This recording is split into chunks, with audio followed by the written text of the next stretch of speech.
ধনু রাশি বা ধনু লগ্ন হলো রাশিচক্রের নবমতম ঘর। ধনু রাশির অধিপতি বৃহস্পতি।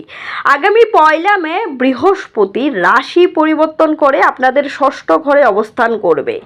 6th হাউস থেকে বসে আপনাদের 1st house, 7th house, 2nd house এবং 12th হাউসে কিন্তু দৃষ্টি দেবে। তাহলে আলোচনাটি আপনাদের জন্য কতটুকু গুরুত্বপূর্ণ সে বিষয়টি বুঝতে পারছেন। তাহলে স্কিপ না করে পুরো ভিডিওটি দেখার চেষ্টা করবেন। সাধারণত ষষ্ঠ ঘর থেকে আমরা বিচার করেই থাকি ঋণ, রোগ, শত্রু। তাহলে আপনাদের আগামী 1 বছর নিজেদের স্বাস্থ্যের দিকে কিন্তু নজর দিতে হবে। এই সময় কাউকে অতি বিশ্বাস করা কিন্তু উচিত হবে না, তাহলে কিন্তু আপনাদের জীবনে সমস্যাই হবে এবং হিতে বিপরীত হওয়ার সম্ভাবনা থাকবে।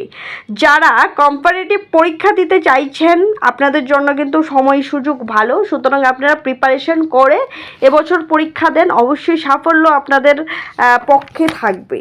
এই সময় চেষ্টা করবেন বিপরীত লিঙ্গের মানুষের থেকে দূরত্ব বজায় রেখে চলার জন্য, না হলে কিন্তু আপনাদের পার্সোনাল লাইফে কিছুটা সমস্যা চলে আসতে পারে। বৃহস্পতির দৃষ্টি আপনাদের 10ম ঘরে পড়ছে। কথাই আছে গুরুর দৃষ্টিতে অমৃত আছে। সুতরাং এই সময় আপনাদের কর্মজীবনে উন্নতি হবে। যারা লিডার হিসেবে কাজ করছেন বা লিডারশিপ কোয়ালিটি মেনটেন করছেন আপনাদের জন্য কিন্তু সময় ভালো। যারা দীর্ঘদিন ধরে চাকরি পাচ্ছেন না আপনাদের চাকরি হওয়ার কিন্তু এবার অনেক বেশি চান্সেস এখানে তৈরি হয়ে যাচ্ছে। তার পাশাপাশি যেহেতু বৃহস্পতি 6th হাউসেও দৃষ্টি দিচ্ছে, সুতরাং কম্পারেটিভ এক্সাম দিলে কিন্তু আপনাদের সেখানে চাকরি পাওয়ার চান্সেস অনেক বেশিভাবে তৈরি হচ্ছে।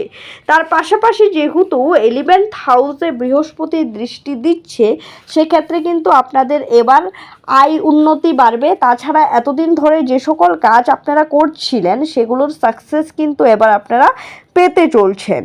2nd হাউসে দৃষ্টি পড়ছে বৃহস্পতির, সুতরাং যারা ফ্যামিলি প্ল্যানিং করছেন বা দীর্ঘদিন ধরে সন্তান নিতে চাইছিলেন আপনাদের জন্য কিন্তু এই সময় সুযোগ ভালো। তাছাড়া যেহেতু 2nd হাউস থেকে আমরা বিচার করি আমাদের ধন সম্পত্তি কতটুক হবে কিংবা আত্মীয় পরিজনের সাথে সম্পর্ক কেমন হবে, সেক্ষেত্রে এবছর আপনাদের ব্যাংকের ব্যালেন্স বৃদ্ধি পাবে এবং আত্মীয় পরিজনের সাথে কিন্তু সম্পর্ক ভালো হবে। এর পাশাপাশি মুখনিসৃত বাণী কিন্তু আপনাদের কিছুটা ভালো হতে চলছে, যার মুখনিসৃত বাণীকে কাজে লাগিয়ে কিন্তু আপনারা বিভিন্ন জায়গায় সাফল্য পেতে চলছেন। এই সময় আপনাদের শত্রু বাড়তে চলছে, সুতরাং প্রতিকার হিসাবে কিন্তু আপনারা চেষ্টা করবেন বৃহস্পতির যে বীজ মন্ত্র রয়েছে সেটি প্রত্যেক দিন 108 বার করে জপ করার জন্য।